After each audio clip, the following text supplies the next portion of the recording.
Bueno, ¿qué tal? ¿Cómo les va? Nuevamente con una nueva edición de Salud 10 Televisión y esperemos que les haya sido de mucha utilidad el programa anterior que hablamos de quinoterapia. Muy bueno la nota Así que es, hiciste, la verdad que sí. la triquinosis para que tomen conciencia. Y hoy tenemos unos temas diferentes. Vamos a hablar nuevamente con el doctor Carlos Bravo sobre prevenciones de enfermedades cardiovasculares.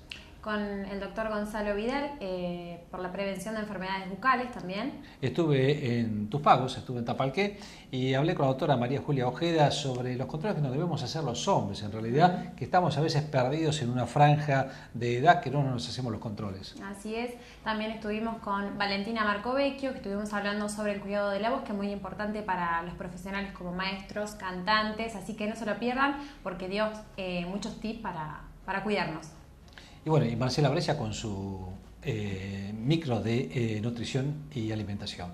Vamos al programa.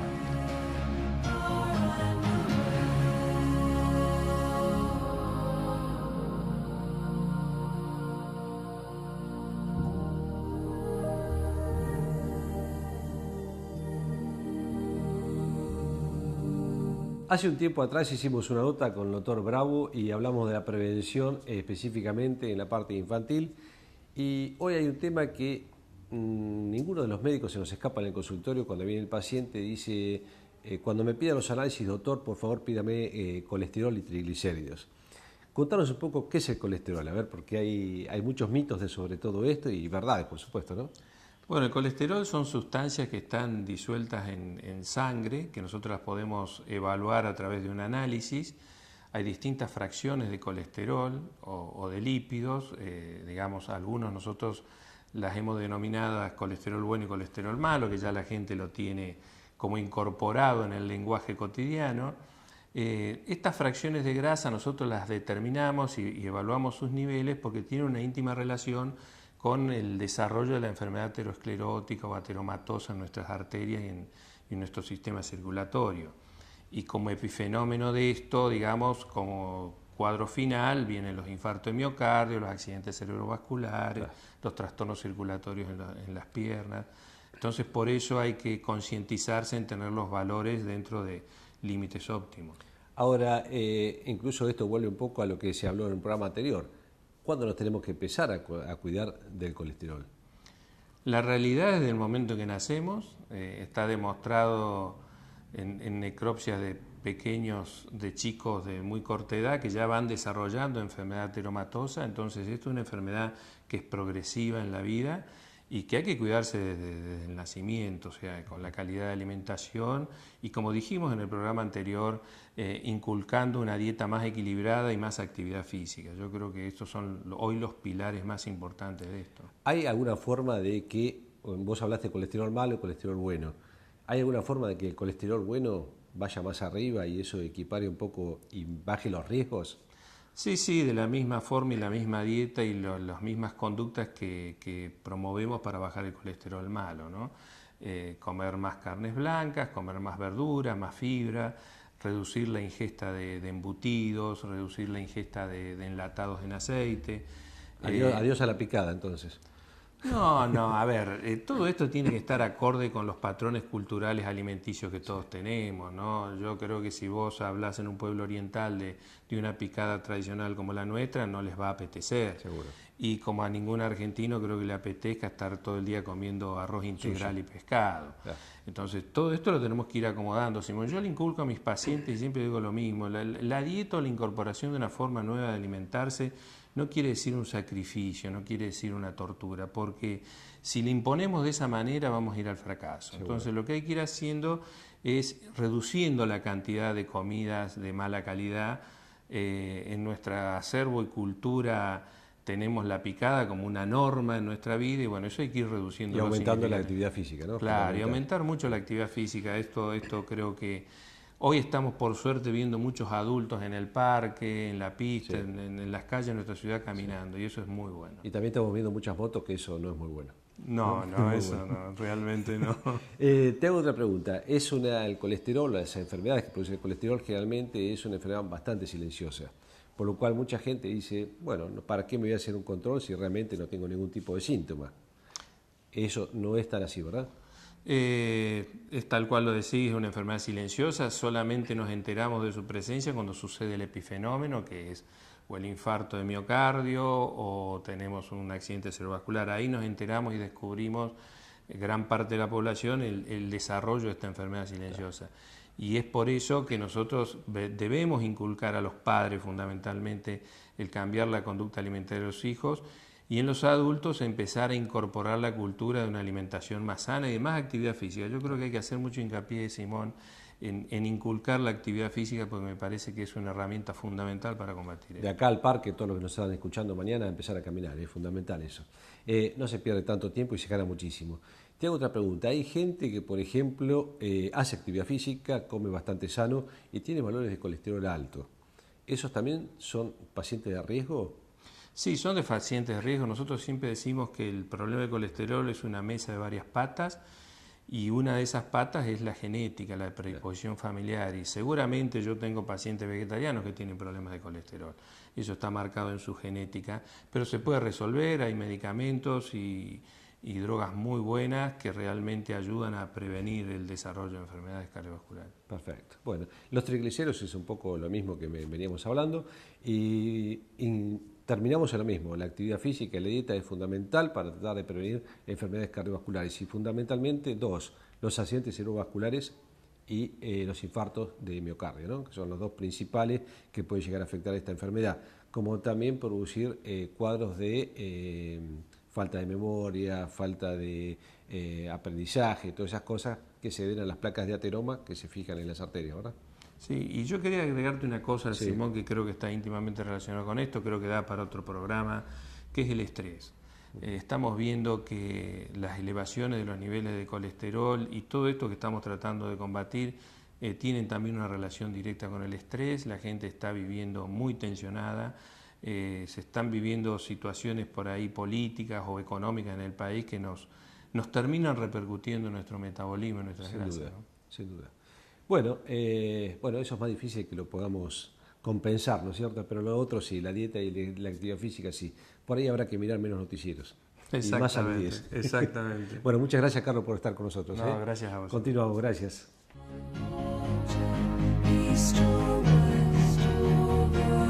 Hoy nos visita Gonzalo Vidal, que se especializa en odontología, y vamos a hablar un poco sobre la prevención de las enfermedades bucales. Doctor, contanos un poco cómo prevenimos estas enfermedades. Hola, ¿cómo te va? Bueno, el tema de las enfermedades bucales, como la caries, las enfermedades de las encías, también llamada piorrea, y una enfermedad que está muy actualizada, es la que yo le llamo la enfermedad del siglo XXI, que es el bruxismo, que produce, desgaste en los dientes, que los dientes aflojen, que se vayan rayando, avejentando. Y el tema también muy importante, que es la enfermedad de las encías, donde por la presencia de placa bacteriana se produce una infección en las encías, que es una infección indolora, que el único síntoma que presenta, por ahí es el mal aliento, el sangrado de las encías. Eso hace que el hueso que sostiene, los tejidos que sostienen el diente, como son el hueso y la encía, se vayan retrayendo, y eso a su vez, asociado a la placa bacteriana, a la infección y al bruxismo, hace que los dientes empiecen a perder sostén, que se empiecen a aflojar. Por eso, como es una enfermedad que no duele, es muy importante controlarla, hacer controles periódicos en el odontólogo, y en el domicilio un paciente puede hacer prevención con el cepillado dental, con el uso de cepillos dentales de cerdas blandas, el uso de hilo dental, el uso de flúor, dentífricos fluorados, y fundamentalmente los controles en el odontólogo periódicamente. Depende del paciente, hay pacientes que por ahí deben concurrir cada 6 meses, otros pacientes cada 1 año. Entonces el profesional que lo puede atender al paciente está en condiciones de detectar la enfermedad y actuar en consecuencia para poder prevenir esta enfermedad, así tanto como las caries. todo lo que sea de prevención. qué? ¿A causa de qué aparece este tipo de enfermedad? Que no nos damos cuenta cuando nos pasa y bueno, nos lleva una simple carie a ir al dentista y darnos cuenta que tenemos este tipo de enfermedad. Y la enfermedad periodontal básicamente se produce por bacterias. Son bacterias que se van agregando en el diente. Por falta de cepillado, Y ¿no? por ahí falta de cepillado o no una buena técnica de higiene dental. Hay una técnica específica que se recomienda para el cepillado. El uso de cepillos de cerdas suaves es muy importante. Y el cambiar el cepillo. O sea, lo fundamental es, lo ideal sería cambiar el cepillo cada 2 o 3 meses. O sea, descartarlo, Sí. tirarlo a la basura y bueno, cambiarlo por un cepillo nuevo. Que realmente sí. bueno, tenga eficacia en el cepillado y en el barrido de esa placa bacteriana que es la que nos va a traer las infecciones. Ajá. ¿Hay alimentos que afectan a este tipo de enfermedad, a estas infecciones? No, básicamente a la enfermedad de las encías es la placa bacteriana. O sea, las bacterias están permanentemente en todos los alimentos, en el aire, bueno, permanentemente están ingresando a la cavidad bucal. Entonces, yo como digo siempre, las bacterias no descansan, sino que trabajan 24 horas. Siempre. Y es muy importante el cepillado nocturno. El cepillado nocturno, cuando uno se va a descansar, genera menos saliva, que la saliva es un mecanismo de defensa de la cavidad bucal para combatir todo este tipo de placa bacteriana, para prevenir. Si uno se acuesta con placa bacteriana en la boca, eso hace que las bacterias produzcan mayor acidez y mayor daño en los tejidos bucales, tanto en el diente como, como te decía recién, en las encías y en el hueso. También es muy importante el cepillado de la lengua, donde ahí en la lengua tenemos como unos pelitos rugosos, que las bacterias permanecen alojadas ahí, y por ahí uno no está muy acostumbrado a cepillarse la lengua, no es un hábito que tenemos frecuentemente, y eso también produce mal aliento.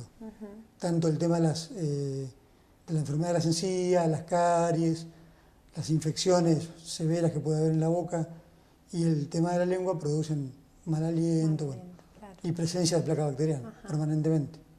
¿A partir de qué edad usted recomienda que comencemos con el cepillado?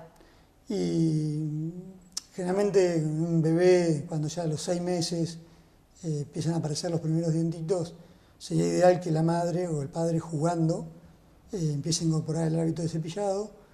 Después un nene a los 2 años ya puede uno guiándolo en el baño, ayudándolo uno mismo para poder cepillarse. Es fundamental que yo calculo que a los 2 años ya tiene que hacer una consulta con el odontopediatra.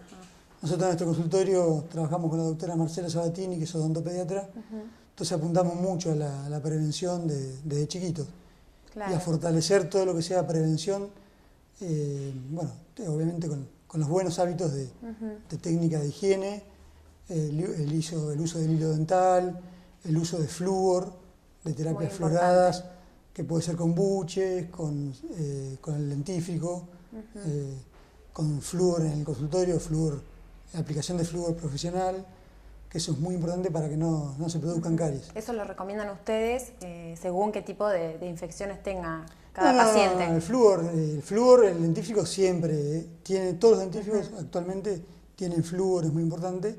Hay dentífricos por ahí son más preparados medicinalmente que tienen una composición de flúor más importante. Entonces, de acuerdo al paciente, el grado de caries que tenga, de infección en las encías, entonces ahí se va recomendando.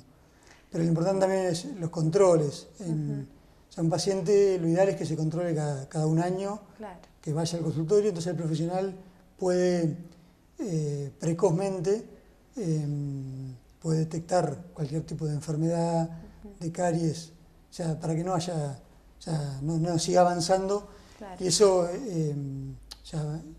haga que el paciente no sufra dolor, o, bueno, tenga una odontología mucho más sana, mucho más preventiva y conservadora, que es lo que se busca hoy en día.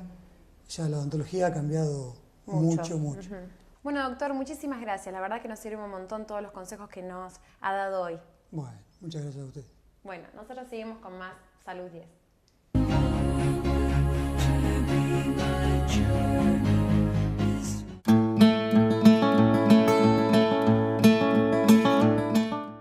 Hola, buenas noches, nuevamente con ustedes.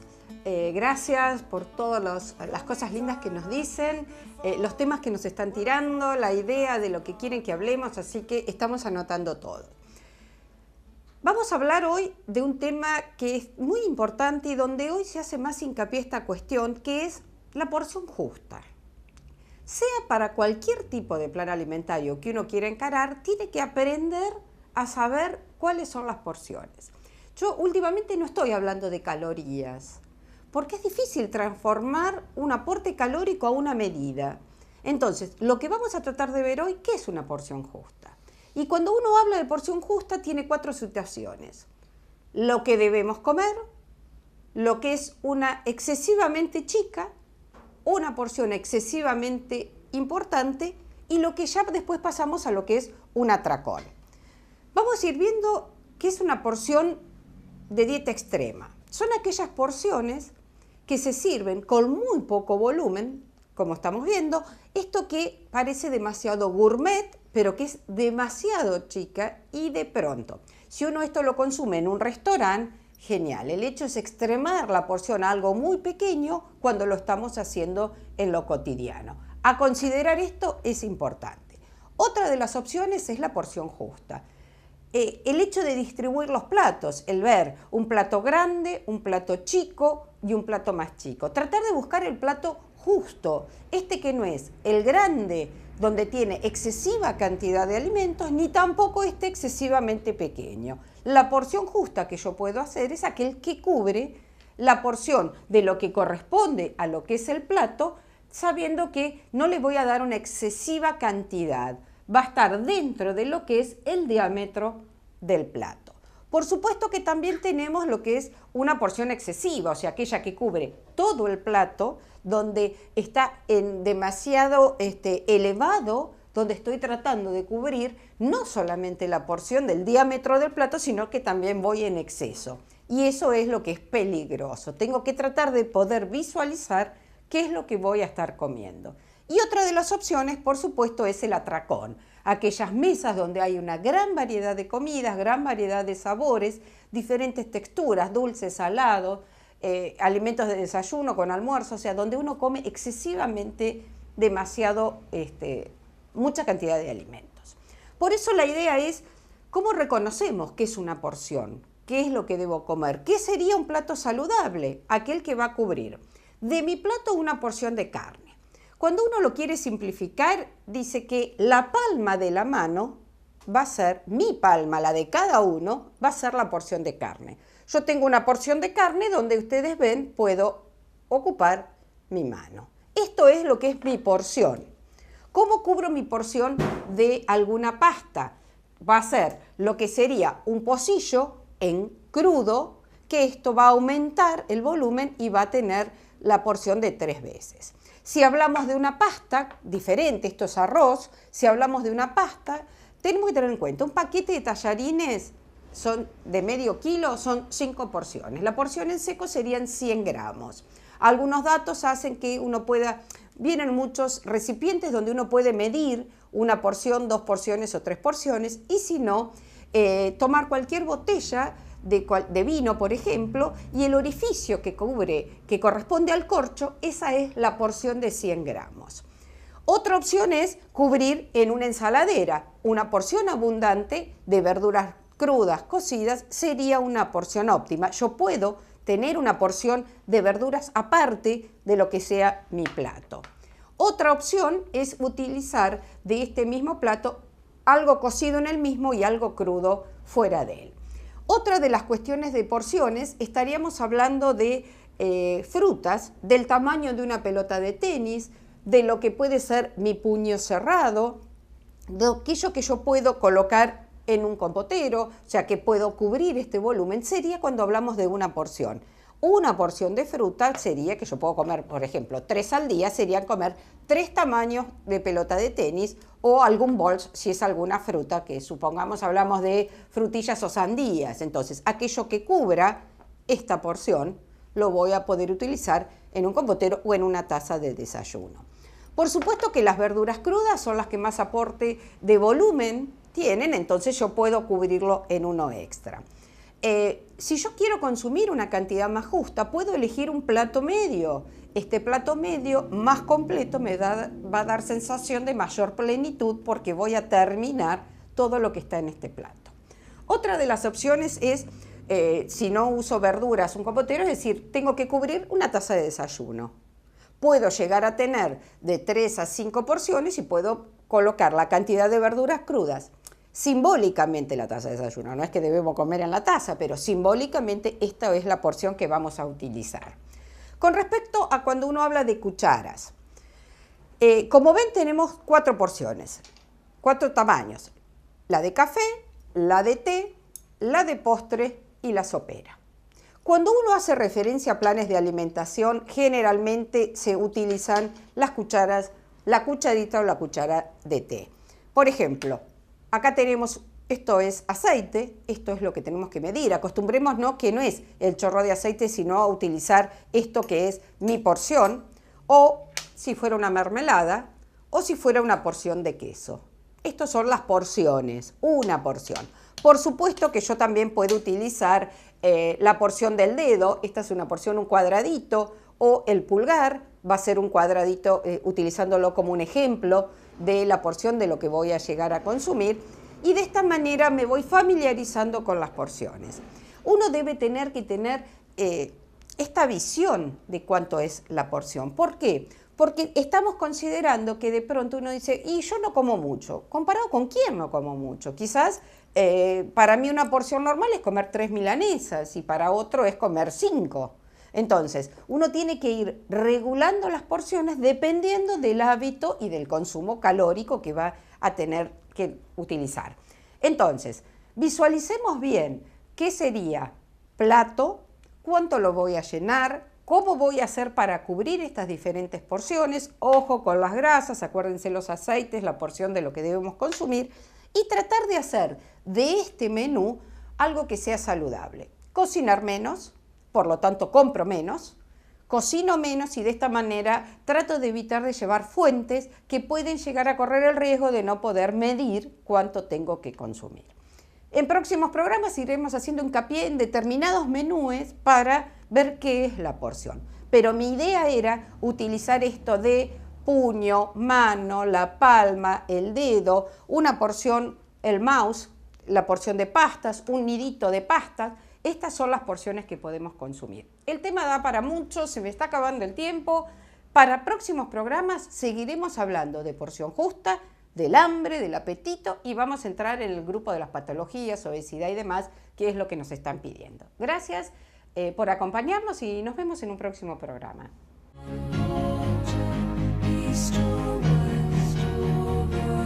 Bueno, María Julia, ¿cómo te va? Hoy nos encontramos con la doctora María Julia Ojeda. Hemos venido hasta la ciudad de Tapalqué, estamos en el hospital y la hemos encontrado en La Guardia y quisimos aprovechar a hacerte una nota para nuestro programa que también sale acá en esta ciudad. María Julia, hay un tema que lo charlamos fuera de cámara y te lo quería comentar, que nos parece interesante, que somos nosotros, los hombres. Realmente, ¿cómo ves el control de la parte preventiva a nivel de los hombres de cualquier edad? Realmente Bien. nos hacemos los controles, venimos a cuando ya no da más. Bueno, ante todo, buenos días, gracias por la invitación. La verdad que una de las patologías o de las preocupaciones a nivel médica es la pérdida de contacto que tenemos los médicos con los pacientes varones desde la adolescencia, que es donde pierden contacto con el pediatra, hasta la tercera edad, donde el paciente vuelve a consultar obligatoriamente porque, bueno, dada la expectativa de vida, que ya sabrás que más o menos estamos en un promedio de 80 años, los pacientes a esa edad concurren al médico obligatoriamente.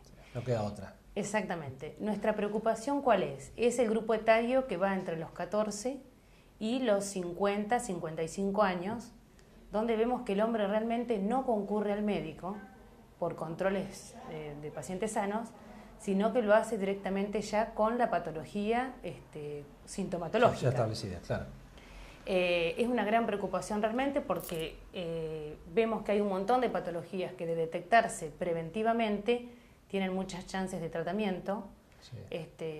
Siempre alertamos a los pacientes de la existencia del cáncer de mama en el hombre, que por ahí es uno de los diagnósticos tardíos que tenemos. Y es más frecuente de lo que se piensa. Y mucho más frecuente de lo que se piensa. Generalmente el paciente concurre cuando ya existe metástasis, o sea, un secundarismo a distancia. La presencia de patologías de tipo crónicas, como la diabetes o los trastornos tiroideos, patologías metabólicas en relación al colesterol y las grasas. Y que muchas de ellas a veces no manifiestan síntomas hasta que ya están establecidas Exactamente. firmemente, ¿no? Son patologías silenciosas. Claro. Y que creemos nosotros que el hombre, por temor a la enfermedad, dilata la consulta hasta que es la familia quien lleva al paciente al médico. Lo importante, sin ser alarmistas, es digamos, inculcar a nivel social que el hombre debe obligatoriamente tener un control de rutina anual, como tiene la mujer. La mujer, a diferencia del hombre, por el tema de los embarazos y la menopausia, está siempre en contacto con el médico. Sí. La idea, ¿cuál es? Es inculcar en el hombre el control del hombre sano.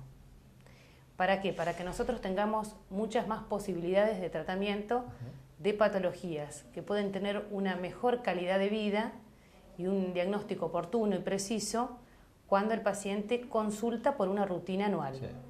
Fíjate que hoy casualmente acá en el hospital de Tapalqué me encuentro con un paciente y me dice, yo a ustedes no los quiero ni ver, dice, no los quiero ni ver, solamente vengo ahora como me pasó esto y le digo, ¿por qué? No, porque si me encuentran algo, ¿qué hago? Exactamente. Y en realidad es que si uno encuentra algo y en etapas tempranas, las posibilidades de curaciones son mucho más amplias que cuando uno ya está con la enfermedad instalada, como vos decís, ¿no?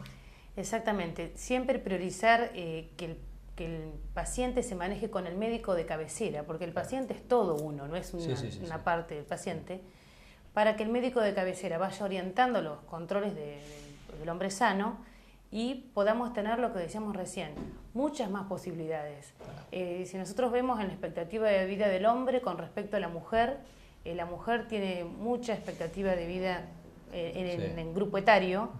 ¿Por qué? Porque el hombre, aparte de su biología, tiene esta característica que es una cuestión cultural de consultar solamente frente a la enfermedad.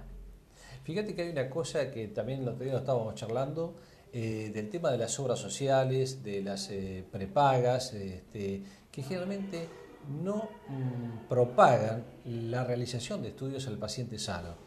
O sea, vemos que muchas veces vienen con la boleta que hay que pagar, la obra social, los que hacen por los que no son de forma automática, bien, o propagandas políticas, o propagandas de viajes, o propagandas de vacaciones, pero en ningún caso le dicen, a ver, usted ya cumplió 40 años, se debe hacer control de tal y tal cosa, que a largo plazo le va a salir mucho más barato a esa obra social si se encuentran patologías en etapas tempranas, ¿no? Exactamente. Y recordar también que, que no lo comentamos recién, que es muy importante, la influencia de todo lo que es hereditario sobre la salud de cada uno. Sí. Porque hay mucha gente que tiene una calidad de vida muy buena en lo que es hábitos nutricionales, pero hereditariamente tiene mucha carga genética familiar sobre patologías cardiovasculares, por ejemplo. Exactamente, diabetes, cardiovasculares. Exactamente. Sí. Bueno, y hay una brecha también que vos decís que es importante, que son los chicos que dejan el pediatra y 20, 30 años, y ese grupo etario también es bastante complicado porque pensamos que tenemos la salud comprada y en realidad muchas veces no es así. Y hay enfermedades que se pueden llegar a diagnosticar tempranamente, y ya sean de osteomusculares, ya sean metabólicas, respiratorias, y que ese grupo etario de 20, 30 años también es frágil, pero ¿cómo hacemos para que una persona de esa edad vaya al médico cuando no tiene nada? ¿No? El único contacto que tenemos son con los controles prelaborales o las libretas sanitarias, pero hay mucha gente que trabaja en forma independiente o no concurre por un prelaboral, donde nosotros perdemos la posibilidad del diagnóstico temprano. Entonces, inculcar en cada familia que es necesario el control del hombre sano en esa edad que decíamos recién, después de la adolescencia, y no esperar a recibir un paciente con una edad media de 45 o 50 años con la patología establecida. Está bien. Bueno, yo en el caso mío, los hombres, los controles prostáticos les cuesta mucho ir hasta que no empiecen a manifestar una patología, y realmente la próstata la debemos controlar a partir de los 45 años, el tubo digestivo a partir de los 50 años, y hay antecedentes también en forma más prematura, ¿no? María Julia, vos trabajás en guardias, trabajás en tu consultorio, en hospitales. ¿Y cuál es la patología que el hombre más a veces viene a la guardia ya que no da más por no haberse hecho controles previos? Mira, las patologías en el hombre, las más comunes son las lumbalgias, que en realidad tienen una causa inespecífica porque tenemos muchas causas, muchas patologías que se manifiestan con dolor en la columna. Las patologías testiculares también, que por eso hago hincapié en lo tardío. Todo lo que son lesiones testiculares, que el hombre descuida el control testicular, a diferencia de la mujer que sabe realizar su control mamográfico, y los trastornos del sueño y ansiedad. Esos serían los motivos de consulta más comunes. Pero ya, como te decía recién, el hombre consulta en periodos donde ya la sintomatología altera su calidad de vida. Y el otro tema es la automedicación, ¿no? La automedicación que mucha gente, o a través de medios de internet, o a través de lo que le dijo el vecino, o algo por el estilo, muchas veces se automedican y ahí después también tenemos problemas que solucionar. Exactamente. Evitar la automedicación y consultar, que hay muchísimas posibilidades de mejorar la calidad de vida con un análisis de rutina o un control por el médico de cabecera. Bueno, María Julia, te vamos a dejar que continúes con tu guardia tranquila. Bueno, muchas gracias. Te agradecemos mucho por haber brindadonos este tiempo. Bueno. Y bueno, ya nos veremos en alguna otra oportunidad. Bueno, gracias a vos. Muy amable, ¿eh? Hasta luego. Continuamos.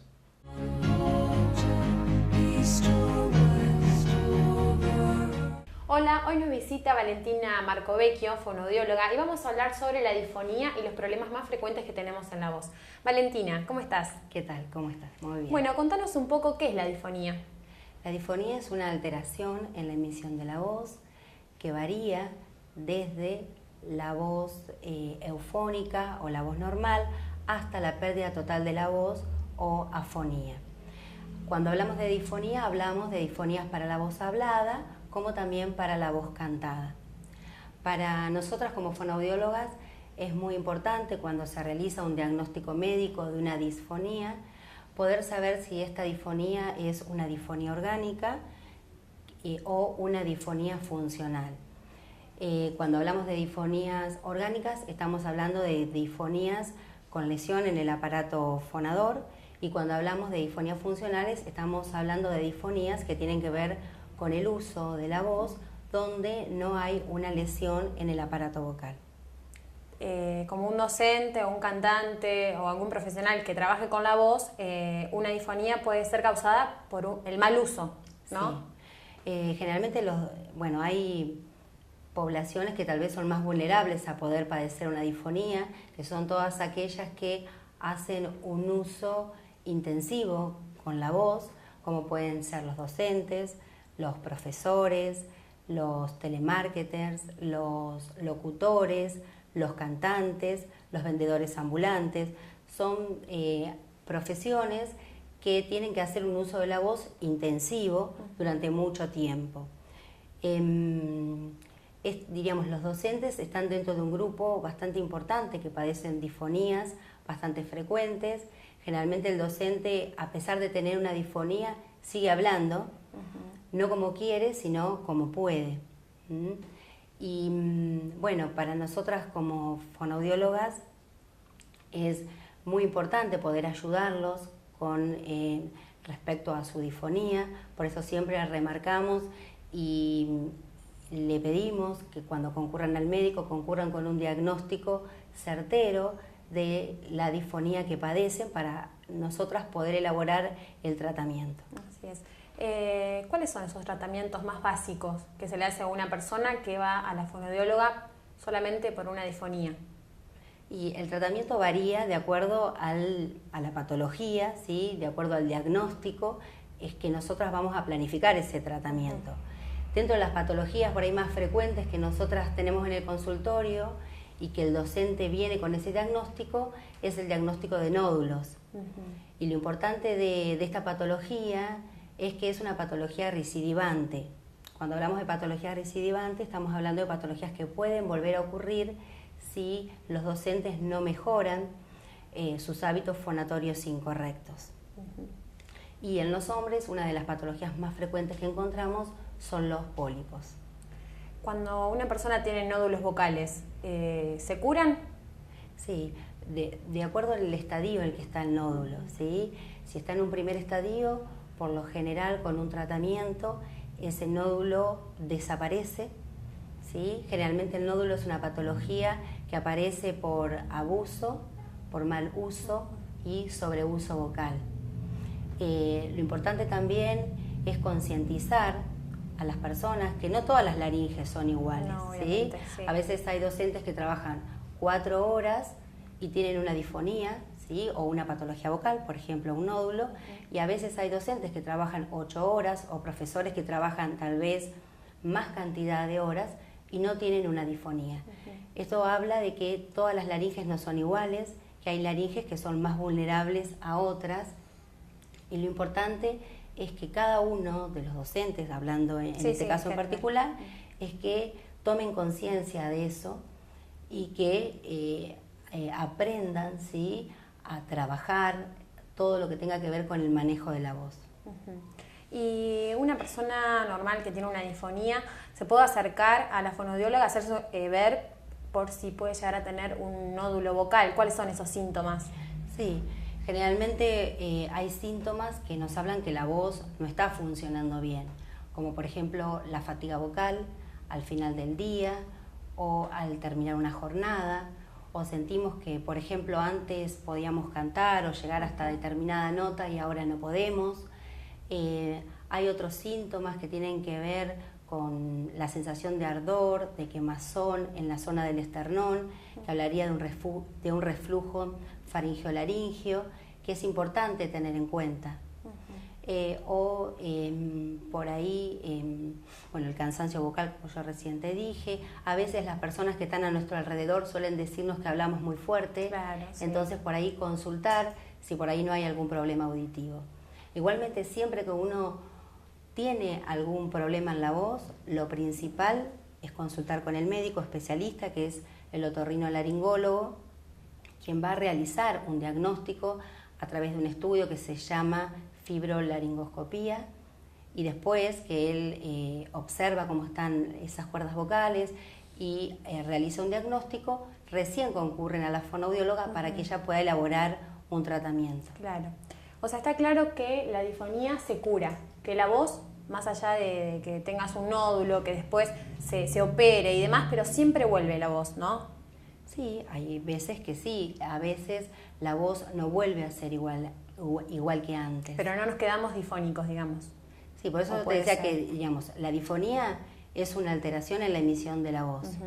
Uno puede tener una disfonía, que es diferente a tener una afonía, que es cuando perdemos la voz totalmente, ¿sí? Sí. La disfonía es cuando las características de la voz, como pueden ser el timbre, el tono, la altura, la intensidad, sufren alguna modificación.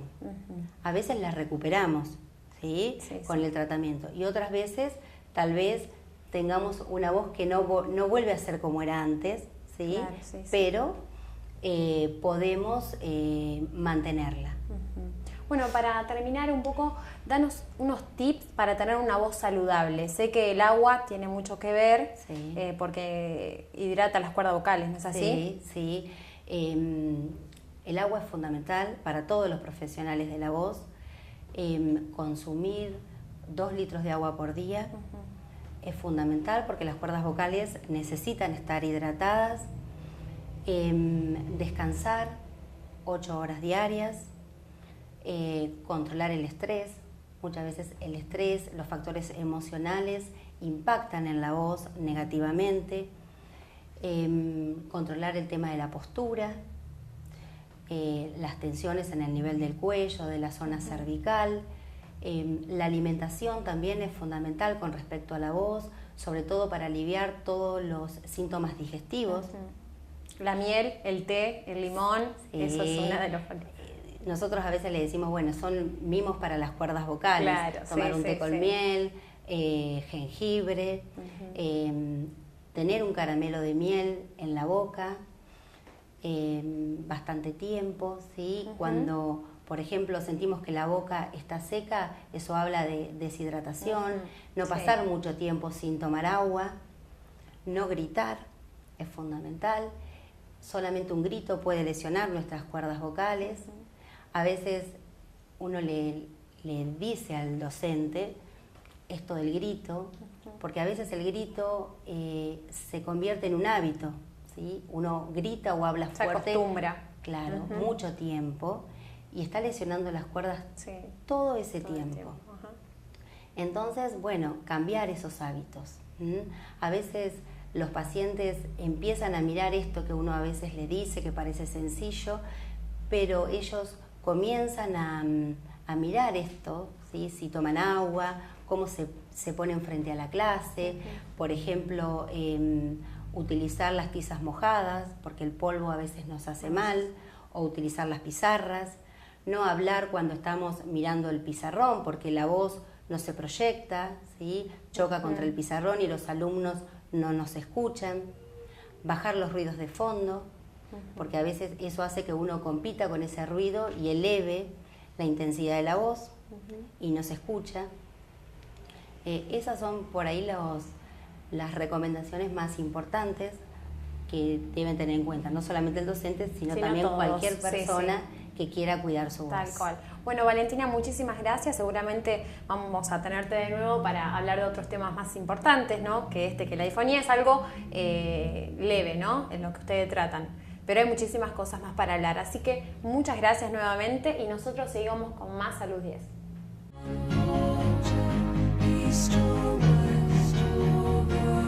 Hemos llegado al final del programa. Estuvo muy interesante, Gustavo. Muy lindo. Hablamos de patologías cardiovasculares, su prevención. Estuvimos con la fonoaudióloga Valentina Marcovecchio, estuvimos hablando sobre el cuidado de la voz, muy importante para todos los profesionales que trabajan con ella, cantantes, maestros, así que no se lo pierdan.